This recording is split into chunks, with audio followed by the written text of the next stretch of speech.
So hello everyone, कैसे हैं आप सब लोग। I hope each and every one of you is doing absolutely good. My name is doctor Vipin Kumar Sharma और मैं आप सभी लोगों का तहे दिल से स्वागत करता हूं हमारे इस प्यारे से बैच यकीन 6.0 के अंदर। तो आज दोस्तों हम कंप्लीट करने वाले हैं हमारे chapter cell the basic unit of life को, और यहां पर हम लोग कुछ बहुत ही एक्साइटिंग टॉपिक्स की चर्चा करने वाले हैं इन दिस लास्ट लेक्चर। सबसे पहले हम लोग बात कर रहे होंगे about the cytoskeletal elements, then हम लोग बात कर रहे होंगे न्यूक्लियस की और न्यूक्लियस के अंदर पाए जाने वाले क्रोमोसोम्स की, एंड उसके बाद माइक्रोबॉडीज की भी हम एक छोटी सी डिस्कशन ले रहे होंगे। ये टॉपिक्स काफी जरूरी इसीलिए हैं बिकॉज इनको पढ़ के आपको आगे फर्दर टॉपिक्स को समझने में भी आसानी होती है। अगर आप क्रोमोसोम को नहीं समझेंगे, अगर आप न्यूक्लियस की ऑर्गेनाइजेशन को नहीं समझेंगे, तो अगला चैप्टर जो है सेल साइकिल और सेल डिवीजन वो आपको समझ में नहीं आएगा। इसीलिए बहुत जरूरी है कि हम हर एक चीज को कंसेप्चुअली समझते हुए चलें, उसके क्वेश्चंस को बखूबी सॉल्व करते हुए चलें, जिससे कि आगे हमें बिल्कुल भी प्रॉब्लम ना हो। हम हमारे आज के लेक्चर की डिस्कशन को स्टार्ट कर रहे हैं विद साइटोस्केलेटल एलिमेंट्स, जिसके नाम में ही काफी सारी बातें छुपी हुई हैं। आपको साइटोस्केलेटल एलिमेंट्स को याद करने की जरूरत ही नहीं है, क्योंकि टॉपिक का नाम ही अपने आप में सेल्फ एक्सप्लेनेटरी है। आपको काफी सारी चीजें बताने की कोशिश कर रहा है नाम अपने आप ही। फॉर एग्जाम्पल, यहां पर साइटो वर्ड का मतलब क्या है? साइटोलॉजी कहा जाता है एक ऐसी ब्रांच ऑफ बायोलॉजी को जहां आप सेल की स्टडी करते हैं। तो साइटो का मतलब क्या हो गया? सेल हो गया, बिल्कुल हो गया। स्केलेटल मतलब हमारा स्केलेटल सिस्टम अगर हमारी बॉडी से निकाल दिया जाए तो क्या हमारे ऑर्गन्स सही प्लेस पे पाए जा रहे होंगे? नहीं। हमारा स्केलेटल सिस्टम हमारी पूरी बॉडी को एक फ्रेम तैयार करता है, इसके स्ट्रक्चर को मेंटेन करता है। अगर हमारा स्केलेटल सिस्टम नहीं होगा, अगर हमारी बोन्स मसल्स नहीं पाई जा रही होंगी, तो हमारा कोई भी ऑर्गन अपनी जगह पर एकदम स्थिर नहीं रह पाएगा। सारे ऑर्गन जमीन पर गिर जाएंगे, बिखर जाएंगे, और हमारी बॉडी की इंटीग्रिटी जो है वो लूज हो जाएगी। तो स्केलेटल सिस्टम का मेन काम क्या होता है? हमें फ्रेम प्रदान करना, यानी हमें एक प्रॉपर शेप एंड स्ट्रक्चर प्रदान करना। तो सेल को उसका प्रॉपर स्ट्रक्चर कौन प्रदान कर रहा होगा? साइटोस्केलेटल एलिमेंट्स प्रदान कर रहे होंगे। यानी कुछ ऐसी चीजें हैं जो कि सेल को शेप प्रदान करती हैं, राइट। यहां पर ये एलिमेंट्स क्या हैं? Protein filaments. प्रोटीन के छोटे छोटे फिलामेंट्स हैं, प्रोटीन के छोटे छोटे धागे हैं जो कि आपके क्या कर रहे हैं? सेल को एक शेप प्रदान कर रहे हैं। अगर आप प्लांट सेल की बात करें तो प्लांट सेल के ऊपर एक अच्छी खासी बाउंड्री है, जिसको हम क्या कहते हैं? अंबुजा सीमेंट की बनी हुई सेल वॉल कहते हैं। इस सेल वॉल के अंदर ही सारी की सारी चीजें पाई जा रही होंगी, ये बात हमें पता है। तो यहां पर आउटर बाउंड्री है, यानी एक प्लॉट आपने खरीदा और उसमें आपने फेंसिंग कर दी, तो बाउंड्री है आपके पास, लेकिन अंदर कोई चीज अपनी जगह पर प्रेजेंट रहे, इसके लिए जरूरी है साइटोस्केलेटल एलिमेंट का होना। आपने बाउंड्री तो प्रदान कर दी, यानी कमरे की दीवारें तो अच्छी खासी हैं, लेकिन अंदर ही अंदर चीजें आपकी हिल रही हैं, एक जगह पर नहीं रह पा रही। टेबल आज यहां है मेरा, कल को वहां पे हो जाएगा ऑटोमेटिकली, बट मुझे ये चीज नहीं चाहिए, अदरवाइज मैं कभी भी आपकी क्लास नहीं ले पाऊंगा। आज कैमरा यहां है, कल वहां हो जाएगा, बोर्ड पीछे की साइड हो जाएगा। सारी चीजें अगर अपनी जगह से हिलती रहेंगी और डिसऑर्डर क्रिएट करेंगी, तो ये बहुत अच्छी बात तो नहीं है। हम चाहते हैं चीजों को अपने मन मुताबिक एडजस्ट करना। कभी ऐसा हो सकता है कि लाइफ में मुझे ही जरूरत पड़ जाए कि मैं कैमरा को उस साइड लगा दूं, बोर्ड को इस साइड लगा दूं, जिससे और ज्यादा फोकस आपका कैमरा डेवलप कर पाए। लेकिन ये मैं अपनी मर्जी से कर रहा हूं, ये मेरा कॉन्शियस डिसीजन होगा। मैं नहीं चाहता कि डेली की डेली अब बोर्ड भी अपनी जगह बदलता रहे, कैमरा भी अपनी जगह बदलता रहे, टेबल भी अपनी जगह बदलती रहे, आपकी किताबें भी अपनी जगह बदलती रहे। मैं ये नहीं चाहता। तो अगर बाहर मैंने एक रिजिड बाउंड्री लगा दी है, सेल वॉल लगा दी है, तो अंदर भी मुझे चीजों को उनकी जगह पर प्लेस्ड रखने के लिए कुछ तो चाहिए। एंड वो जो चीज है जो चीजों को प्लेस्ड रखेगी अपनी सही जगह पर, that is a cytoskeletal element. तो आइए इनके बारे में थोड़ा सा जान लेते हैं। साइटो का मतलब क्या है? अभी अभी हमने देखा। साइटो का मतलब है आपका सेल। साइटो का मतलब है आपका सेल। स्केलेटल का मतलब क्या है? स्केलेटल का मतलब है आपका फ्रेम प्रदान करने वाला, यानी आपका फ्रेम। और यहां पर है आपका एलिमेंट, और ये एलिमेंट क्या है? ये एलिमेंट है आपका प्रोटीन फिलामेंट। ये एलिमेंट है आपका प्रोटीन फिलामेंट। करेक्ट। तो यहां पर सेल को फ्रेम प्रदान किया जा रहा है। यहां पर एक डायग्राम मैं ड्रॉ कर लेता हूं, चाहे प्लांट का सेल हो चाहे एनिमल का सेल हो। यूकैरियोटिक सेल है तो इसके अंदर हम चीजों को हिलने नहीं देना चाहते, और अगर हम चीजों को हिलने भी दें तो हमारी मर्जी से वो चीजें हिल रही हों, राइट। तो इसके लिए मुझे क्या करना है, एक जाल बनाना है। अगर आपने कभी अपना घर बनते हुए देखा है तो आपने एक चीज जरूर नोटिस करी होगी कि दीवारें पहले नहीं बनाई जाती, पहले कॉर्नर्स भरे जाते हैं। इसे बीम भरना भी कहते हैं या पिलर भरना भी कहते हैं। अगर मैं एक कमरे में खड़ा हूं तो इसके 4 कॉर्नर्स होंगे। सबसे पहले ये चारों जो कॉर्नर्स है यहां पर 4 खंभे बनाए जाएंगे, लंबे लंबे सरिये लगाए जाएंगे, उनके बीच में कंक्रीट भरा जाएगा। जब ये खंभे आपके एकदम सॉलिड हो जाएंगे उसके बाद इनके बीच में दीवारें बननी स्टार्ट होंगी, तब आपके घर की 4 दीवारी एकदम अच्छे तरीके से बन पाएगी। तो पहले इन खंभों में स्ट्रेंथ देना बहुत जरूरी होता है। सिमिलरली अगर आपने अपने घर की छत को डलते हुए देखा है, अगर आपने लेंटर को कभी डलते हुए देखा है, तो पहले आपका एक पूरा का पूरा सलियों का जाल बिछाया जाएगा। उस सरिये के जाल पे फिर आप लेंटर का मटेरियल भरेंगे, यानी कंक्रीट भरेंगे, रोड़ी पत्थर भरेंगे, सीमेंट भरेंगे, और तब जाके आपकी छत बहुत अच्छे तरीके से क्या हो पाएगी, पक पाएगी और स्टेबलाइज हो पाएगी, राइट। क्योंकि एक चीज बन रही है वो जिंदगी भर के लिए बन रही है, हम भी चाहते हैं कि वो स्ट्रांग बने, अच्छी बने। तो ये जो मैश होता है, ये जो जाल होता है आपका सरियों का, जहां एक दूसरे के बीच में सरिये फंसाए जाते हैं, ये एडिशनल स्ट्रेंथ प्रोवाइड कर रहे होते हैं हमारी छत को। सिमिलरली अगर आप देखेंगे यहां पर, तो ये एक सेल है, इस सेल में पतले पतले प्रोटीन फिलामेंट्स होंगे, यानी पतले पतले आपके धागे जैसे स्ट्रक्चर होंगे। हमने यहां पर कुछ प्रोटीन के पतले पतले धागे बना लिए हैं। ये प्रोटीन फिलामेंट्स आपके इस सेल के अंदर फैले हुए होते हैं, उसी तरीके से जिस तरीके से आपके घर की छत पे लगाए जाते हैं सरिये। अब आप कहेंगे सर सरियों में तो क्रॉस लिंकिंग होती है, लेकिन यहां पर तो आपने सीधे सीधे एकदम सरिये लगा दिए हैं। तो हम क्रॉस लिंकिंग भी यहां पर बना करके देखेंगे, क्योंकि एक ही प्रकार के प्रोटीन फिलामेंट्स नहीं पाए जा रहे होते सेल के अंदर, मल्टीपल टाइप के प्रोटीन फिलामेंट्स पाए जा रहे होते हैं। माइक्रोट्यूब्यूल भी है, माइक्रोफिलामेंट भी है, राइट, आपका इंटरमीडिएट फिलामेंट भी है। तो there are different kind of proteins which are found inside the cell. यहां पर आपको अलग अलग टाइप के प्रोटीन्स दिखाई दे रहे होते हैं। यहां पर हमने 2 अलग अलग टाइप के प्रोटीन्स अभी तक बना लिए हैं, एक हरे कलर का प्रोटीन और उसके साथ मैश बना दिया है हमने किसका, हमने बना दिया है मैश आपके पिंक कलर के प्रोटीन्स का।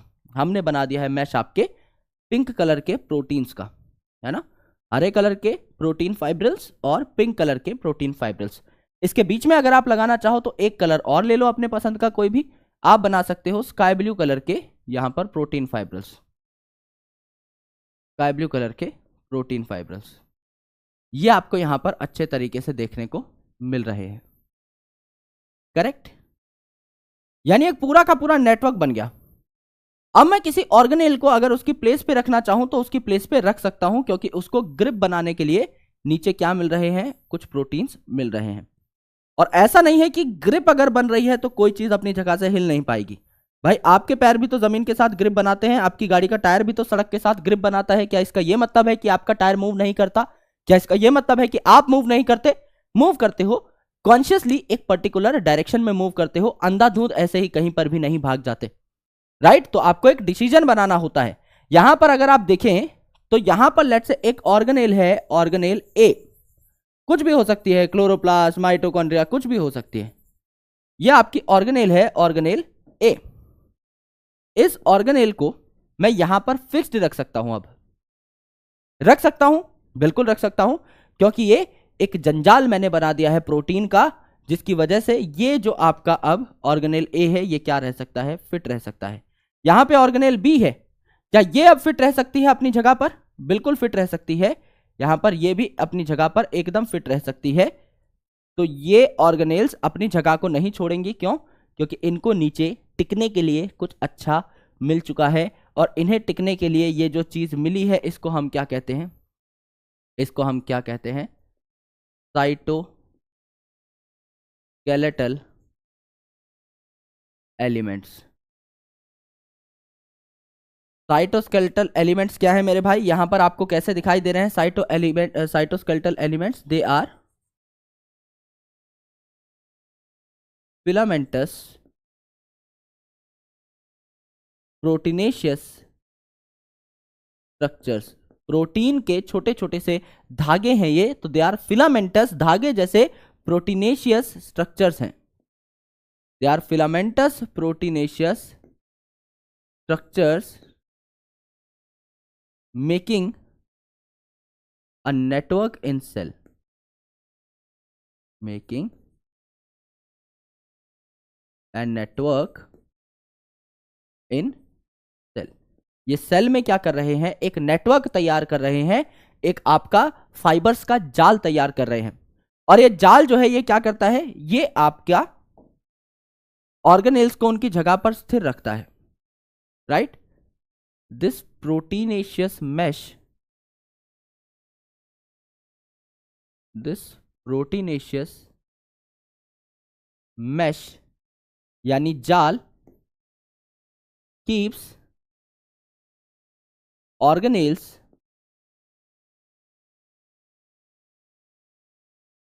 on their places, therefore stability बढ़ रही होगी सेल की, सब चीजें अपनी जगह पर हैं तो स्टेबिलिटी बढ़ रही होगी, बिल्कुल। और ये स्टेबिलिटी कब भंग होगी, जब हम इसे भंग करना चाहेंगे, जब हमें सच में ए को यहां पे लेके आना है तो हम ला भी सकते हैं, क्योंकि ये जाल जो है ये एक तरीके से हेल्पफुल भी है। भाई आपको किसी चीज को अच्छे तरीके से ग्रिप्ड करके रखना है तो भी ये जाल इंपॉर्टेंट है, और अगर आपको किसी चीज को ऊपर भेजना है, नीचे भेजना है तो भी ये जाल इंपॉर्टेंट है ना। खतरों के खिलाड़ी का एक स्टंट होता है हर बार कि यहां आदमी को शूट कर दिया जाता है एक जाले पे, जाले में हाथ फंसाओ, पैर फंसाओ और धीरे धीरे आपका उस जाले के ऊपर चढ़ते जाओ। सिमिलरली ये ए ऑर्गेनेल जो है, इसको अगर मूव करना होगा, इनमें हाथ पैर फंसा फंसा के एक जगह से दूसरी जगह जा सकती है। यह है आपका साइटोस्केलेटल का मेन कॉन्सेप्ट, राइट। तो ये साइटोस्केलेटल एलिमेंट एक्चुअल में करते क्या है, ये साइटोस्केलेटल एलिमेंट्स एक्चुअल में करते क्या है, ये आपके सेल को क्या दे रहे होंगे, सपोर्ट दे रहे होंगे, सपोर्ट दे रहे होंगे, they support the cell. Just like सरियों का नेटवर्क एक छत को सपोर्ट प्रोवाइड करता है, एक घर को सपोर्ट प्रोवाइड करता है, यहां पर सपोर्ट मिल रहा होगा आपके सेल को, बिल्कुल मिल रहा होगा। सेकंड, शेप मेंटेनेंस में काम कर रहे हैं। भाई अगर एनिमल सेल है तो उसमें सेल वॉल तो है नहीं, तो अंदर का जो कंटेंट है ना, ये जो फाइबर्स हैं, इनकी बाउंड्री जहां तक है उस हिसाब की आपकी शेप बन रही होती है। हालांकि एनिमल सेल जो है अपनी शेप में, साइज में थोड़ा बहुत ऑल्टरेशन कर सकता है, लेकिन फिर भी सेल को स्टेबिलिटी प्रोवाइड करने के लिए ये प्रोटीन का जो जाल है ये बहुत ज्यादा इंपॉर्टेंट है, राइट। तो आपका शेप टू द सेल ये प्रोवाइड कर रहे होते हैं, they provide shape to the cell, they provide shape to the cell. अब होते कितने टाइप के हैं ये साइटोस्केलेटल एलिमेंट्स, अगर आप लिखना चाहें तो आप लिख सकते हैं, और यहां से सवाल आपका पूछा जाता है, एक ही लाइन से सवाल पूछा जाएगा, वो सवाल मैं आपको डायरेक्टली समझा देता हूं। What are the different types of cytoskeletal elements, ये आप एक बार देख लीजिए। टाइप्स ऑफ साइटोस्केलेटल एलिमेंट्स, यहां पर 3 प्रकार के साइटोस्केलेटल एलिमेंट्स आपको देखने को मिल रहे होते हैं। 3 प्रकार के साइटोस्केलेटल एलिमेंट्स आपको देखने को मिल रहे होते हैं। The first type of cytoskeletal element is your microfilament. Microfilament को हम लोग प्यार से क्या कहते हैं, एक्टिन फिलामेंट भी कहते हैं। ये वही सेम एक्टिन फिलामेंट है जिसको आप पढ़ते हो मसल कॉन्ट्रैक्शन में, जब आप चलते फिरते हो तो आपके एक्टिन और मायोसिन नाम के प्रोटीन एक्टिवेट हो जाते हैं मसल में, ये वही आपका एक्टिन फिलामेंट है, तो इसे माइक्रोफिलामेंट भी कहते हैं। दूसरी इंपॉर्टेंट चीज है इंटरमीडिएट फिलामेंट।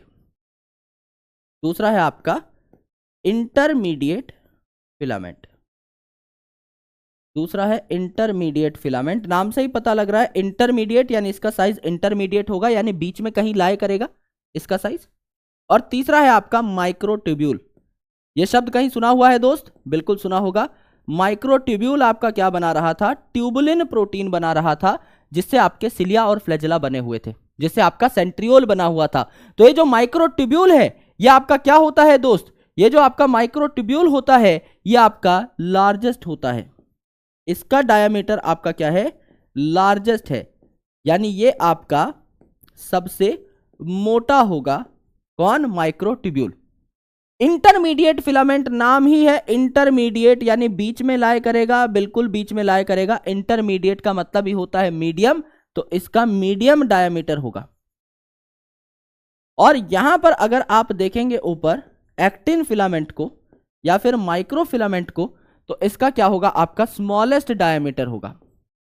तो कोई अगर आपको बोले कि सबसे बड़ा कौन और सबसे छोटा कौन out of all cytoskeletal elements, तो आप क्या कह रहे होंगे, तो आप ये कह रहे होंगे कि भाई यहां पर माइक्रोट्यूब्यूल का जो डायमीटर है ये सबसे ज्यादा होगा। इंटरमीडिएट फिलामेंट, नाम ही इंटरमीडिएट फिलामेंट है, तो आपका बीच में आ रहा होगा। और आपका माइक्रो फिलामेंट जो है इसका डायमीटर सबसे कम होगा। ये आपको रेंज देखने को मिलती है पूरी की पूरी, है ना, ये आपको देखने को मिलता है ऑर्डर ऑफ डायमीटर, सबसे ज्यादा किसका, सबसे कम किसका। ऑर्डर ऑफ डायमीटर या ऑर्डर ऑफ साइज कभी आ जाए तो आपको ये सीक्वेंस याद रखना है। नाम से ही पता लग रहा है भाई, लार्जेस्ट क्या होगा आपका माइक्रोट्यूब्यूल, ट्यूब्यूल लाइक स्ट्रक्चर बना रहा है। ये दोनों तो फिलामेंट है, ये पूरी ट्यूब लाइक स्ट्रक्चर बना रहा है, आपका सिलिया फ्लैजेला बना रहा है, तो ये आपका सबसे बड़ा होता है। तो लार्जेस्ट होगा माइक्रोट्यूब्यूल, माइक्रोफिलामेंट सबसे छोटा, और इंटरमीडिएट तो याद करने की जरूरत नहीं है। इंटरमीडिएट का मतलब ही क्या होता है, MED, क्या आ रहा है, MED, मीडियम है इसका साइज, तो इसको एकदम याद करने की आवश्यकता नहीं है। ये आपको बातें देखनी थी, ये आपको बातें यहां पर देखनी थी। माइक्रोट्यूब्यूल में मैंने आपको क्या बताया था, माइक्रोट्यूब्यूल आपका क्या बनाता है, सिलिया फ्लैजेला बनाता है। और सिलिया फ्लैजेला क्या करते हैं, सिलिया फ्लैजेला आपका मोटिलिटी में हेल्प करते हैं, यानी सेल मोटिलिटी में भी आपका हेल्प कर रहा होगा कौन, साइटोस्केलेटल एलिमेंट कर रहा होगा हेल्प, बिल्कुल कर रहा होगा। तो यहां पर हमने सेल शेप और सपोर्ट की बात लिख दी, क्या हम यहां पर मोटिलिटी की बात कर देंगे, बिल्कुल बात कर देंगे। अभी आगे से देख करके आए हैं कि मोटिलिटी ऑफ सेल में भी आपका रोल है किसका, साइटोस्केलेटल एलिमेंट का। तो ये सारी बातें आपकी एकदम करेक्ट हो जाती हैं। यही बात थी, यानी अगर 2 लाइन में बात खत्म कर दूं ना, सिर्फ 2 लाइन में बात खत्म कर दूं, पूरा का पूरा साइटोस्केलेटल एलिमेंट 2 लाइन में समझा दूं, तो ये प्रोटीन के फिलामेंट्स हैं, प्रोटीन के धागे हैं जो सेल में पड़े हुए होते हैं। अब प्रोटीन के धागे हैं तो जाहिर सी बात है आपके एक सेल को सपोर्ट प्रोवाइड कर रहे होंगे। किसी भी चीज में अगर आप धागे ऐड कर दो तो it gives more strength. For example आपने प्लास्टर देखा होगा, आपको प्लास्टर जब लगाया जाता है तो उसके ऊपर पट्टी भी बांधी जाती है। वो पट्टी जो है वो मैश लाइक स्ट्रक्चर है। पट्टी को कभी गौर से देखना, कुछ धागे सीधे भाग रहे होते हैं, कुछ धागे टेढ़े भाग रहे होते हैं, एक जंजाल बन जाता है पतले पतले धागों का, राइट। उसको जब आप ऐड करते हो ना प्लास्टर ऑफ पेरिस पे, तो प्लास्टर ऑफ पेरिस चिपक जाता है इस पट्टी पे, बहुत जल्दी सूख जाता है और उस पट्टी के इस मैश के अंदर फंस जाता है, विच गिव्स मोर स्ट्रेंथ। बहुत जल्दी आपका सूख भी जाता है और बहुत ज्यादा देर तक कड़क भी रहता है, राइट। इसी प्रकार से आप जब छत बनाते हो तो सरियों का नेटवर्क बिछाते हो, इसी तरीके से भाई प्रोटीन का जब नेटवर्क होगा तो सेल को क्या मिलेगी, शेप मिलेगी, स्ट्रेंथ मिलेगी। और आपके कुछ साइटोस्केलेटल एलिमेंट्स हैं जैसे माइक्रोट्यूब्यूल जो कि मोटिलिटी में हेल्प कर रहे होंगे क्योंकि सिलिया और फ्लैजेला भी बनाते हैं। तो जाहिर सी बात है कि आपके प्रोटीन के फिलामेंट्स हैं ये जो सेल को सपोर्ट प्रोवाइड कर रहे होंगे, शेप प्रोवाइड कर रहे होंगे, मोटिलिटी प्रोवाइड कर रहे होंगे। तीसरा इंपॉर्टेंट पॉइंट जो आप मैक्स टू मैक्स याद करना चाहो तो कर लो, एनसीईआरटी में नहीं है। सबसे बड़ा कौन, सबसे छोटा कौन, सबसे बड़ा माइक्रोट्यूब्यूल, फिर इंटरमीडिएट फिलामेंट, फिर आपका माइक्रोफिलामेंट यानी एक्टिन फिलामेंट। ये आपकी सारी की सारी चीजें हैं और इतना ही आपको पढ़ना है about the cytoskeletal elements. NCERT मैया में चलते हैं और देखते हैं कि भाई क्या लिखा हुआ है साइटोस्केलेटल के बारे में। इलैबोरेट नेटवर्क है यहां पर आपका, जंजाल बना हुआ है किसका, फिलामेंट्स ऑफ प्रोटीन्स का, राइट। यहां पर माइक्रोट्यूब्यूल पाए जाते हैं, यहां पर माइक्रोफिलामेंट यानी एक्टिन फिलामेंट पाए जाते हैं, यहां पर आपके इंटरमीडिएट फिलामेंट पाए जाते हैं। इन तीनों को मिला करके साइटोस्केलेटल कहा जाता है। काफी चीजें ये करते हैं, जैसे आपको सपोर्ट प्रोवाइड कर सकते हैं, सेल को सपोर्ट प्रोवाइड कर सकते हैं, सेल की शेप मेंटेन कर सकते हैं, एज वेल एज मोटिलिटी में भी हेल्प कर सकते हैं, क्योंकि माइक्रोट्यूब्यूल क्या बना रहा था, सिलिया फ्लैजेला बना रहा था। एक भी पॉइंट हमारा नहीं छूटा। यह है हमारा साइटोस्केलेटल। इतनी ही बात हमें पढ़नी थी, इससे ज्यादा कोई बात हमें नहीं पढ़नी थी। Now let's come to the main topic of today's discussion, that is nucleus and chromosome. अब न्यूक्लियस को क्या कहा जाता है प्यार से? ब्रेन ऑफ सेल कहा जाता है। यानी अगर हमारी बॉडी है तो हमारी बॉडी के सारे फंक्शंस को रेगुलेट कौन कर रहा है? हमारी ब्रेन। तो इसीलिए जब आप 11th क्लास पढ़ते हो तो आप जो सेकेंड लास्ट चैप्टर है ह्यूमन फिजियोलॉजी का, वहां न्यूरल कंट्रोल के बारे में पढ़ते हो कि किस तरीके से ब्रेन आपकी बॉडी के फंक्शंस को कंट्रोल करती है, रेगुलेट करती है। तो ब्रेन बहुत ज्यादा जरूरी है हमारी बॉडी के कामों को अलाइन करने के लिए। उसी प्रकार से एक सेल में क्या हो रहा है ये कौन कंट्रोल करता है? न्यूक्लियस कंट्रोल करता है। इसीलिए इसे ब्रेन ऑफ द सेल कहा जाता है। किन्होंने डिस्कवरी करी थी न्यूक्लियस की? ये हम फर्स्ट क्लास में ही देख चुके थे। 3 साइंटिस्ट के नाम वहां पर आए थे। सबसे पहले रॉबर्ट हुक साहब, जिन्होंने सेल की डिस्कवरी करी। एक्चुअल में उन्होंने डेड सेल देखा था या सेल वॉल देखी थी। दूसरे एंटोन वॉन ल्यूवेनहॉक, जिन्होंने पहली बार लिविंग सेल को देखा। एंड तीसरे रॉबर्ट ब्राउन साहब, जिन्होंने 1831 में यानी 1831 में न्यूक्लियस की खोज करी। तो यहां पर अगर आप हमारी प्रायर नॉलेज को कंसोलिडेट करके ही लिखना चाहो तो लिख सकते हो। आधी बातें तो आपको ऐसे ही याद आ जाएंगी। Nucleus is called as the brain of cell. इसे क्या कहा जाता है? ब्रेन ऑफ सेल कहा जाता है। It is called as the brain of cell. Second important thing, brain of cell इसे कहा जाता है। इसके डिस्कवरर कौन थे? It was discovered by Robert Brown साहब इन 1831। 1831 में न्यूक्लियस की डिस्कवरी करी गई। इसके बाद अगर आप देखें तो न्यूक्लियस जो है लगभग हर सेल में पाया जाता है और हर सेल में एक ही पाया जाता है। देयर आर सम एक्सेप्शंस जिनकी हम लोग चर्चा कर रहे होंगे। तो अगर आप देखें तो आप यहां पर लिख सकते हैं मेजॉरिटी ऑफ ऑर्गेनिजम्स। आप लिख सकते हैं यहां पर कि majority of organisms contain one nucleus पर सेल। वन न्यूक्लियस पर सेल, एक सेल में एक न्यूक्लियस होगा। बट एक्सेप्शंस है काफी सारे, बहुत सारे आपके यहां पर एक्सेप्शंस हमें देखने को मिलते हैं। कुछ एक्सेप्शंस की हम यहां पर चर्चा भी कर लेते हैं। एक्सेप्शन क्या है? हमारी खुद की अगर आप आरबीसी देखें, मैच्योर्ड मैमेलियन आरबीसी, तो इसमें न्यूक्लियस नहीं पाया जा रहा होता।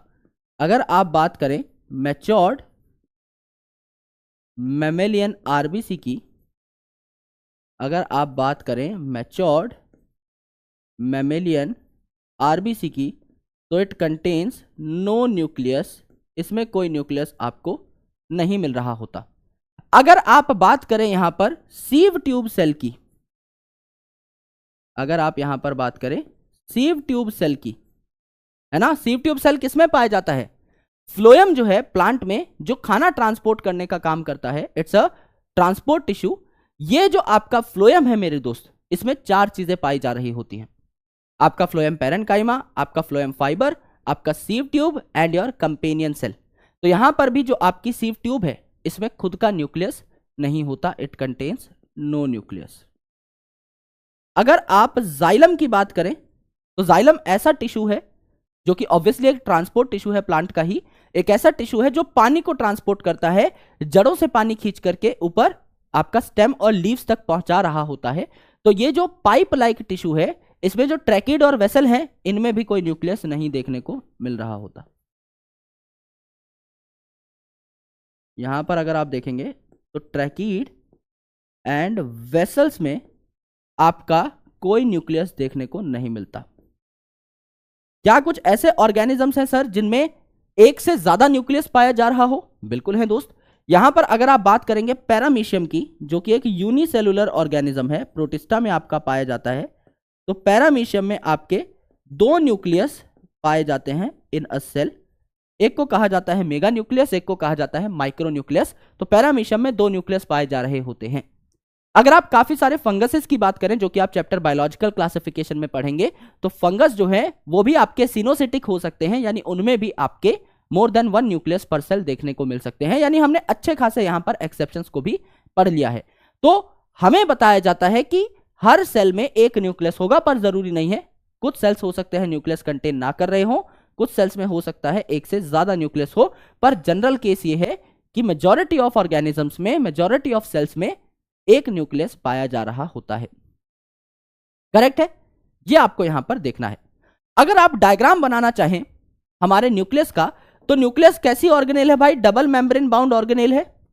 अगर आप देखें न्यूक्लियस को, तो यहां 2 मेम्ब्रेन पाई जाती हैं जिनको न्यूक्लियर एनवेलप कहा जाता है। So it contain 2 nuclear envelopes, एक इनर एनवेलप, एक आउटर एनवेलप। 2 न्यूक्लियर एनवेलप्स यहां पर पाए जा रहे होते हैं, बिल्कुल पाए जा रहे होते हैं। तो यहां पर अगर आप डायग्राम बनाना चाहें न्यूक्लियस का, तो क्या वो डायग्राम कुछ ऐसा बनेगा? एक आपकी ये एनवेलप है जिसे हम कह रहे हैं लेट्स से इनर एनवेलप।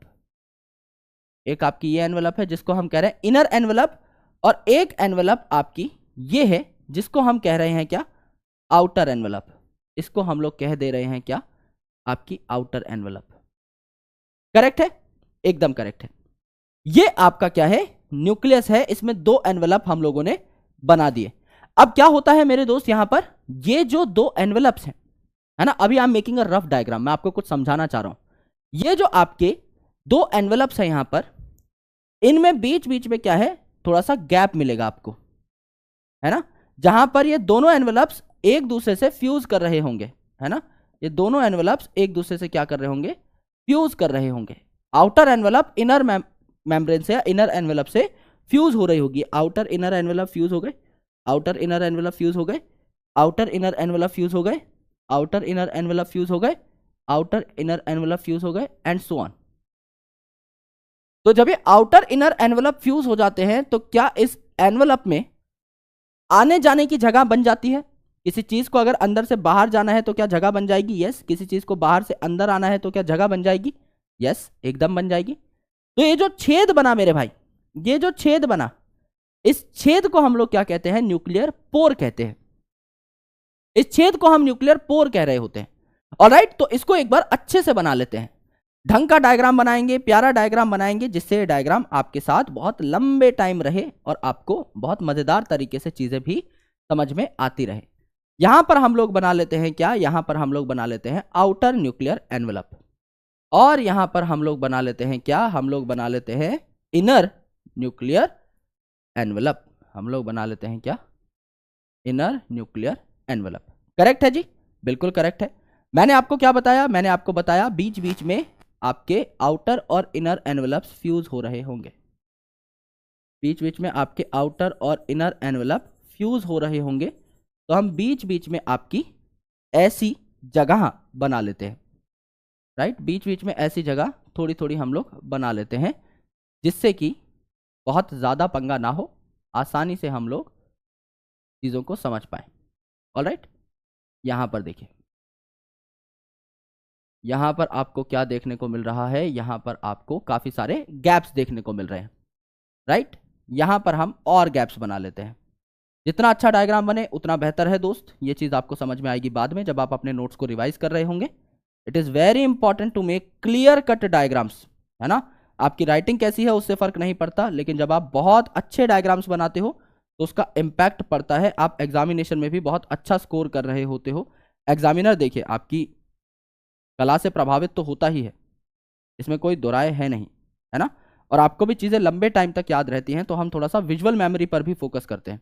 मैं हाथ से हमेशा डायग्राम इसीलिए बनवाता हूँ जिससे कि स्टूडेंट्स को बहुत लंबे टाइम तक कॉन्सेप्ट्स ध्यान में रहें, और कोई स्टूडेंट इन कॉन्सेप्ट्स को जब यूज़ करना चाहे तो उसके काम ये कॉन्सेप्ट्स आ रहे हो। तो जब आप हाथ से बनाते हो चीज़ें, तो आपको पता लगता है कि आपने कौन सी चीज़ कहाँ बनाई थी, and it will give you a better clarity of concepts, better clarity of thoughts.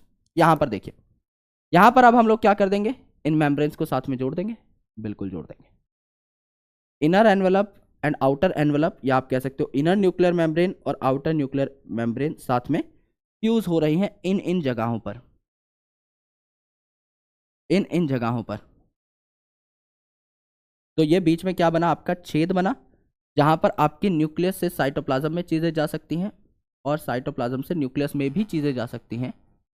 ये आपका क्या बना यहां पर, ये आपका न्यूक्लियर पोर बन गया, ये आपका यहां पर न्यूक्लियर पोर बन गया।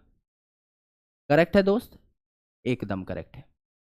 यहां पर आपके काफी सारे न्यूक्लियर पोर्स हमने बना लिए।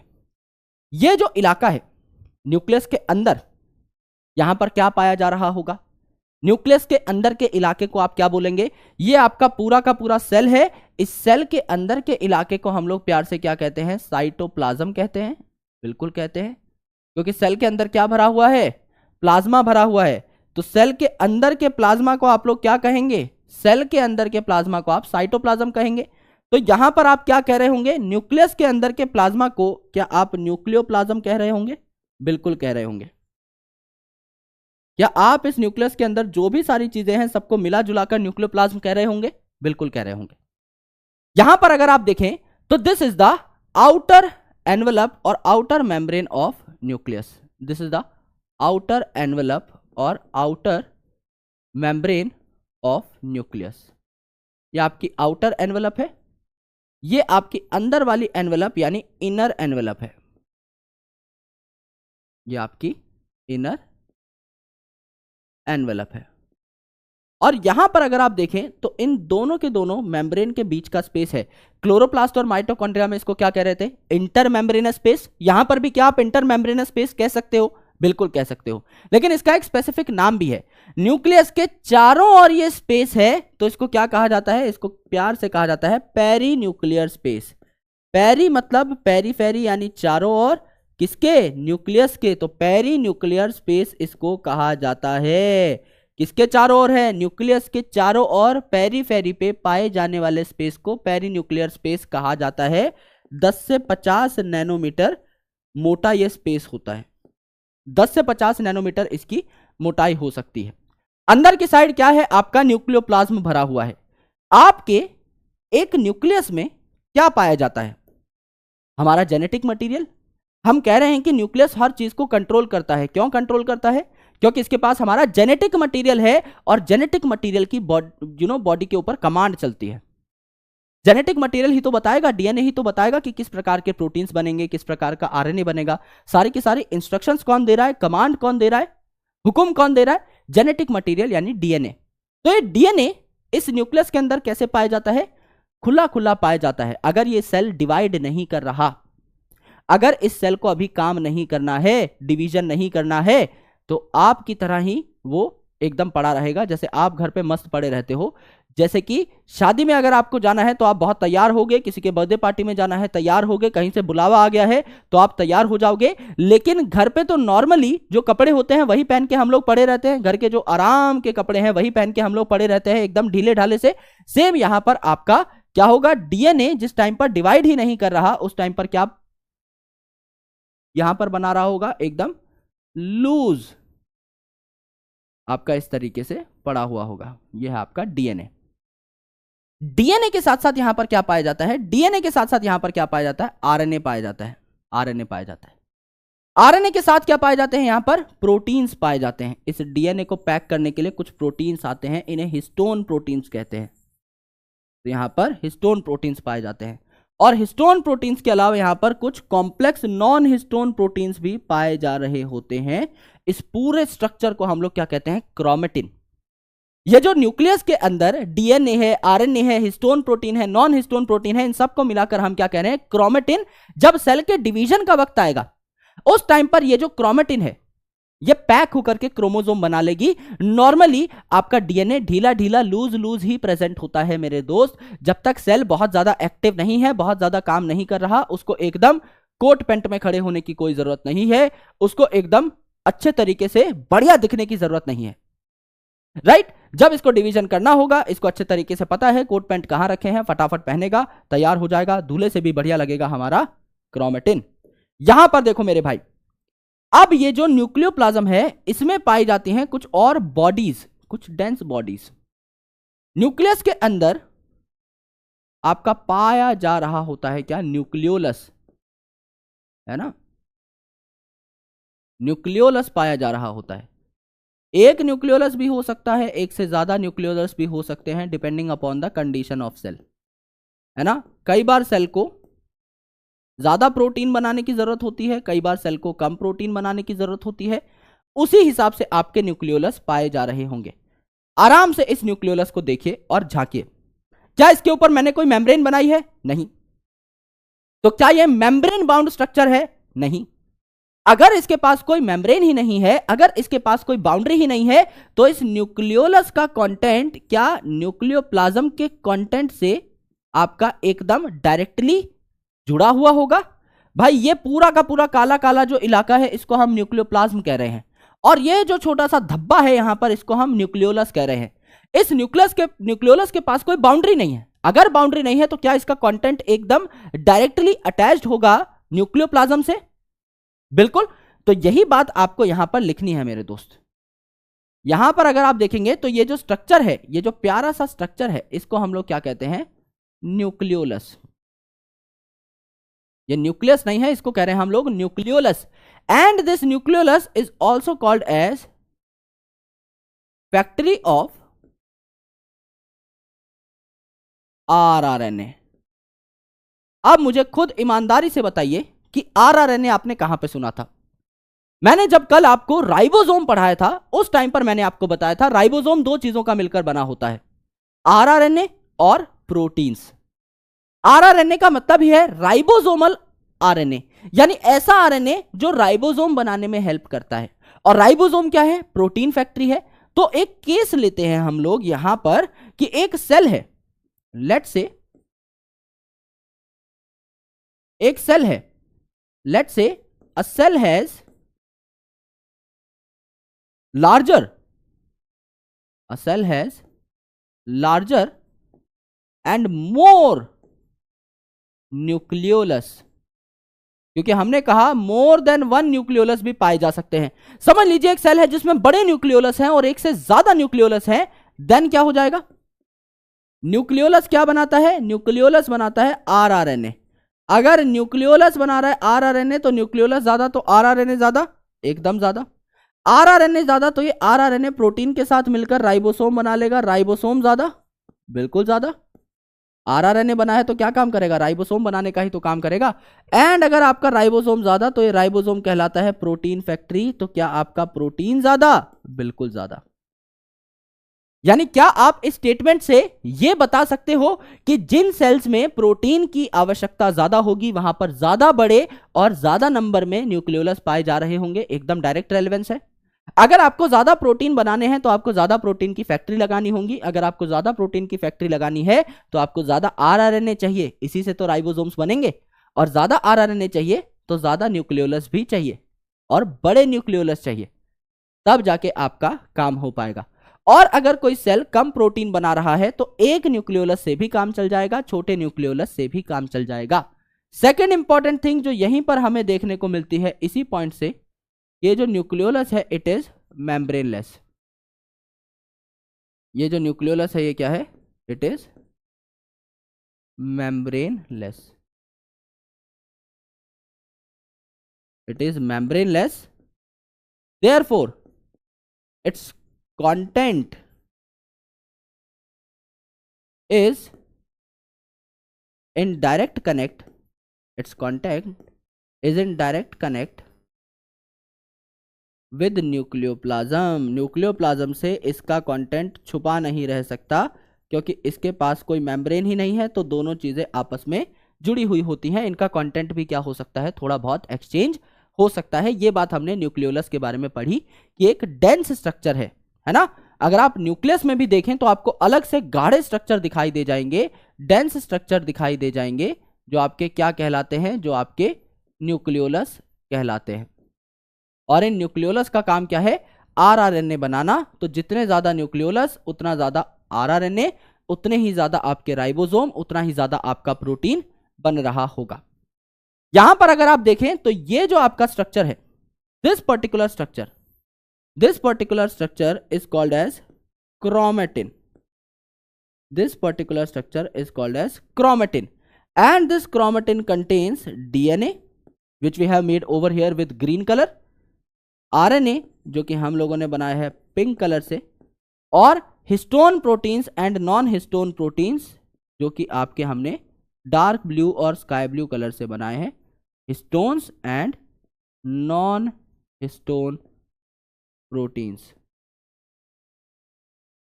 Histone and non histone proteins, ये हमने यहां पर देख लिया। करेक्ट, ये है हमारा क्रोमेटिन जो हमने यहां पर देखा। अब नाम क्या है? क्रोमेटिन। क्या यहां पर कुछ दिखाई दिया? क्रोमेटिन नाम में क्या है? क्रोमा। क्रोमा का मतलब क्या है? कलर्ड, यानी इसको कलर किया जा सकता है, यानी इसके ऊपर डाई डाली जा सकती है, इसके ऊपर स्टेन डाले जा सकते हैं। तो वो स्टेन कैसे होंगे दोस्त? लॉजिक लगाने की कोशिश करिए। ये जो आपका क्रोमेटिन है, इसमें ज्यादातर कंटेंट क्या है? DNA, RNA. क्रोमेटिन में बेसिकली ज्यादातर कंटेंट डीएनए का ही होता है। हम लोग न्यूक्लियस के अंदर डीएनए की ही मात्रा की चर्चा कर रहे होते हैं, तो ज्यादातर कंटेंट तो डीएनए ही है। डीएनए क्या है? Deoxyribose nucleic acid. अगर डीएनए एसिड है तो किसको अपनी साइड अट्रैक्ट करेगा? बेस को अट्रैक्ट करेगा। यानी अगर मुझे इसके ऊपर डाई डालनी है और मैं एक एसिडिक डाई डाल दूं, तो क्या बहुत ज्यादा जगह बाइंड कर पाएगी एसिडिक डाई? डीएनए पे तो बाइंड कर ही नहीं पाएगी। लेकिन अगर मैं बेसिक डाई डाल दूं, तो क्या आपका न्यूक्लिक एसिड यानी आपका डीएनए, आरएनए फटाफट से उस डाई को पकड़ लेंगे?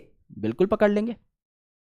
यानी यहां पर ये जो क्रोमेटिन है, इट कैन बी स्टेन्ड, इसको स्टेन किया जा सकता है, रंग बिरंगा किया जा सकता है। It can be stained by basic dyes, क्योंकि इसमें ज्यादातर कंटेंट क्या है भैया?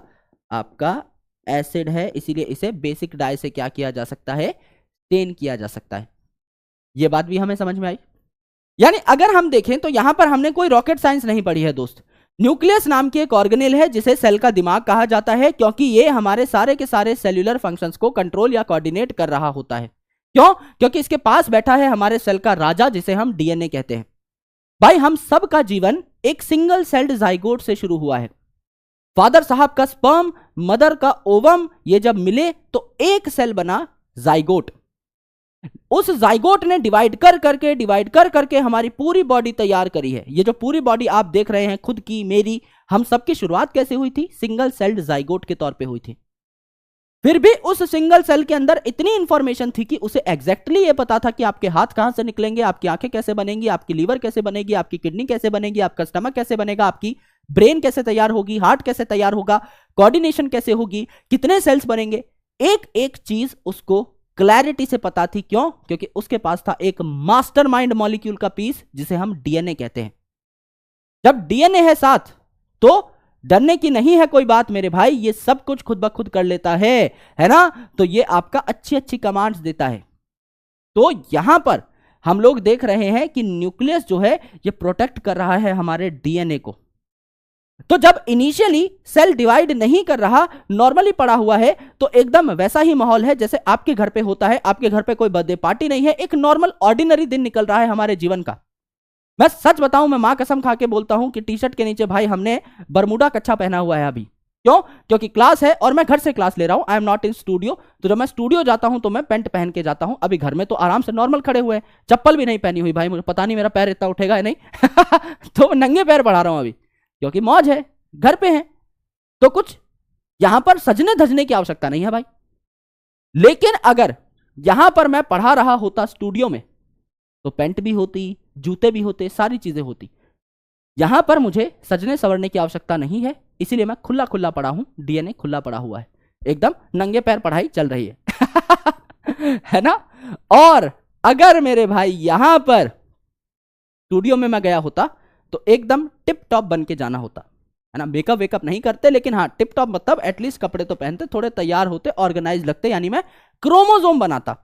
अभी नहीं बना रखा, जरूरत महसूस नहीं हो रही, नहीं बना रखा। डिवाइडिंग स्टेट में जब सेल आएगा तो ये जो डीएनए है ये हो जाएगा पैक बहुत बढ़िया तरीके से और क्रोमोसोम बनाने लग पड़ेगा। सिंपल सी ये बात है। अभी तक हमने जितनी बातें देखी हैं इनको थोड़ा सा एनसीईआरटी में झांक लेते हैं, जिससे थोड़ा सा आपको कॉन्फिडेंस आए और एनसीईआरटी के कुछ पॉइंट्स भी आपको क्लैरिटी से पता लगे। देखिए दोस्त, यहां पर आपने देखा कि सबसे पहले किसने डिस्क्राइब किया था न्यूक्लियस के बारे में, किसने डिस्कवर किया था? रॉबर्ट ब्राउन साहब ने 1831 में। इसके अंदर जो कंटेंट था न्यूक्लियस के, उसे हम बेसिक डाई से स्टेन करते हैं, क्योंकि न्यूक्लियस के अंदर कैसा कंटेंट है? आपका एसिडिक कंटेंट है, इसे न्यूक्लिक एसिड कह रहे थे हम लोग। डीएनए क्या है? Deoxy ribose nucleic acid. RNA क्या है? Ribose nucleic acid. जब नाम में ही एसिड है तो किसको अट्रैक्ट करेगा? बेस को अट्रैक्ट करेगा, बिल्कुल अट्रैक्ट करेगा। तो यहां पर आपका क्या हो गया? बेसिक डाई से ये अट्रैक्ट हो रहा होगा, बेसिक डाई को अट्रैक्ट कर रहा होगा। एंड ये जो नाम था आपका क्रोमेटिन, ये किन्होंने दिया? फ्लेमिंग साहब ने ये नाम दिया। तो आप लिखना चाहें तो आप लिख सकते हैं कि ये जो क्रोमेटिन टर्म है ये किन्होंने कॉइन करी? आपकी फ्लेमिंग साहब ने ये टर्म कॉइन करी, है ना। ये नाम किसने दिया? टर्म कॉइंड बाय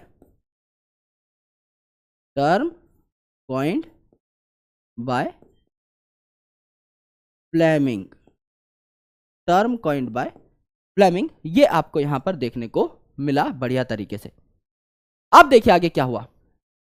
अगर सेल डिवाइड नहीं कर रहा, इंटरफेज में है, इंटरफेज मैं अभी आपको समझाऊंगा थोड़ी देर में, अभी मैं हाईलाइट कर रहा हूं बिकॉज ये पॉइंट आपका नेक्स्ट स्लाइड में कवर हो जाएगा।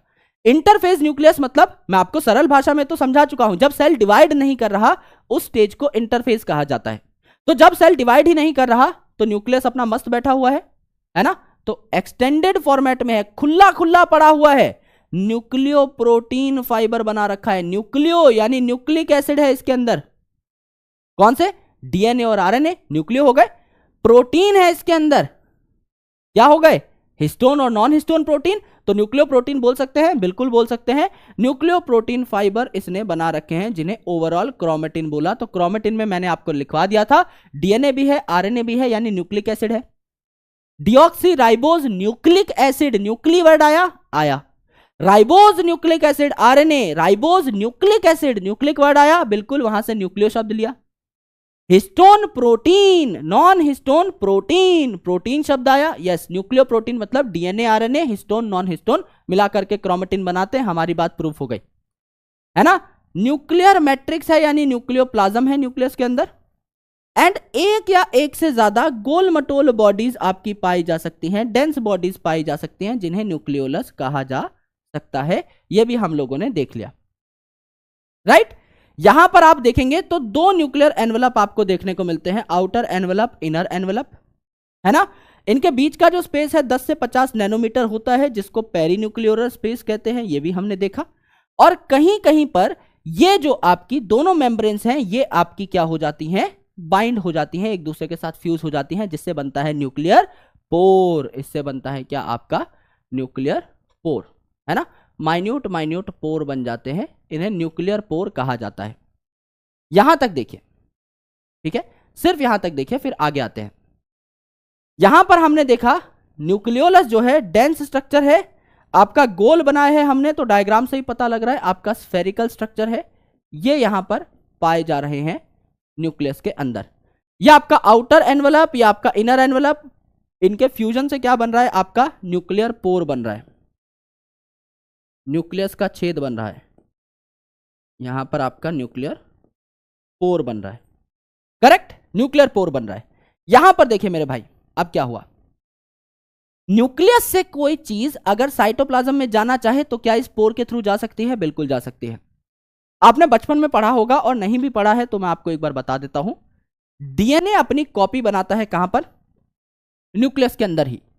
डीएनए ही बना सकता है न्यूक्लियस के अंदर, रेप्लिकेशन हो सकती है न्यूक्लियस के अंदर। डीएनए आरएनए भी बना सकता है न्यूक्लियस के अंदर। आरएनए को अगर प्रोटीन बनाना है तो प्रोटीन फैक्ट्री कहां लगी हुई है? क्या न्यूक्लियस के अंदर कोई राइबोसोम बनाया है मैंने अभी तक? नहीं। अगर आपको प्रोटीन बनाने हैं तो आपको प्रोटीन फैक्ट्री के पास जाना होगा, राइबोसोम के पास जाना होगा। एक यूकैरियोटिक सेल में राइबोसोम या तो माइटोकॉन्ड्रिया में है या क्लोरोप्लास्ट में है, जो अपने अपने प्रोटीन बनाएंगे, या फिर है एंडोप्लाज्मिक रेटिकुलम के साथ जुड़े हुए जो बना रहे हैं रफ एंडोप्लाज्मिक रेटिकुलम, यानी साइटोप्लाज्म में जाना ही जाना होगा। यानी यहां से कोई अगर आपका एमआरएनए है, यहां से अगर आपका कोई आरएनए है, तो इसको ट्रांसलेशन के लिए यहां साइटोप्लाज्म में जाना ही होगा। और साइटोप्लाज्म में लगी हुई है प्रोटीन फैक्ट्री, तो यहां पर बनते हैं बढ़िया बढ़िया प्रोटीन, और कुछ प्रोटीन्स को काम करने के लिए आना पड़ेगा न्यूक्लियस में। कुछ प्रोटीन्स ऐसे होते हैं जिनकी जरूरत न्यूक्लियस में होती है। तो एमआरएनए को चाहे आप साइटोप्लाज्म में भेज रहे हो या प्रोटीन को साइटोप्लाज्म से आप न्यूक्लियस में भेज रहे हो, आपको इस न्यूक्लियर पोर की सहायता तो लेनी पड़ेगी। यानी ये आपका क्या करता है, बाय डायरेक्शनल ट्रांसपोर्ट करता है, न्यूक्लियस से साइटोप्लाज्म में भी, साइटोप्लाज्म से न्यूक्लियस में भी। इसे हम क्या कहते हैं, न्यूक्लियर पोर कहते हैं, right. So it can do transport in both directions, it can do transport in both directions, it can do transport in both directions. Cytoplasm से न्यूक्लियस भी, न्यूक्लियस से साइटोप्लाज्म भी। यहां पर देखिए डीएनए और आरएनए को मिलकर के क्या बोलोगे, डीएनए और RNA, deoxyribose nucleic acid, ribose nucleic acid, यानी क्या है आपका न्यूक्लियो है, न्यूक्लिक एसिड है ना, दोनों न्यूक्लियो है। और हिस्टोन और नॉन हिस्टोन दोनों क्या है, histone protein, non histone protein, दोनों मिलके क्या हो गए, प्रोटीन्स कहला रहे हैं यहां पर। तो आपका न्यूक्लियो प्रोटीन कहा जा सकता है इस क्रोमेटिन को। ये बात भी हमने यहां पर देख ली, सारे के सारे पॉइंट्स आपके क्लियर हो गए। अभी तक जो एनसीईआरटी में लिखे हैं वो सारे के सारे पॉइंट्स देखिए, है ना, जितने भी पॉइंट्स थे अभी तक हम लोगों ने सारे डिस्कस कर लिए हैं। Now let's talk about some more things. अगर आप देखें तो इस न्यूक्लियर पोर से आपका आरएनए भी मूव कर सकते हैं, कहां, न्यूक्लियस से साइटोप्लाज्म की तरफ, एंड आपके प्रोटीन भी मूव कर सकते हैं साइटोप्लाज्म से न्यूक्लियस की तरफ। तो क्या दोनों डायरेक्शंस में आपका ट्रांसपोर्ट हो सकता है, बिल्कुल हो सकता है ना। नॉर्मली आपका सिर्फ एक न्यूक्लियस पाया जाता है पर सेल, लेकिन आपको मैंने काफी सारे एक्सेप्शंस भी लिखवा दिए हैं जहां पर आपका एक भी न्यूक्लियस नहीं पाया जा रहा। कुछ आपके ऐसे सेल्स हैं जहां पर दो न्यूक्लियस पाए जा रहे हैं। ये आपको सारे एग्जांपल्स में पहले ही लिखवा चुका हूं। अगर आप न्यूक्लियर एनवेलप के अंदर की कंटेंट की बात करें तो इसे न्यूक्लियोप्लाज्म कहा जाएगा। जैसे सेल मेम्ब्रेन के अंदर साइटोप्लाज्म, ऐसे अंदर वाला जो न्यूक्लियर एनवेलप है उसके अंदर जितना भी माल है दैट इज न्यूक्लियोप्लाज्म। न्यूक्लियोप्लाज्म में क्या क्या है, न्यूक्लियोप्लाज्म में आपका न्यूक्लियोलस प्रेजेंट है, गोल मटोल आपकी नॉन मेम्ब्रेन बाउंड स्ट्रक्चर्स हैं, इन्हें न्यूक्लियोलस कहा। और आपका क्रोमेटिन है जिसमें डीएनए, आरएनए, हिस्टोन और नॉन हिस्टोन प्रोटीन्स पाए जा रहे हैं, न्यूक्लियोप्रोटीन ये स्ट्रक्चर है, राइट। अगर आप देखें तो न्यूक्लियोलस के ऊपर कोई मेम्ब्रेन तो थी नहीं। अगर न्यूक्लियोलस के ऊपर कोई मेम्ब्रेन नहीं है तो इसका कंटेंट कंटिन्यूअस होगा with rest of the nucleoplasm. इन दोनों के बीच में कोई बैरियर नहीं है, कोई पर्दा नहीं है। और आपका ये जो न्यूक्लियोलस है ये राइबोसोमल आरआरएनए यानी आरआरएनए बनाने में बहुत इंपॉर्टेंट रोल अदा करता है।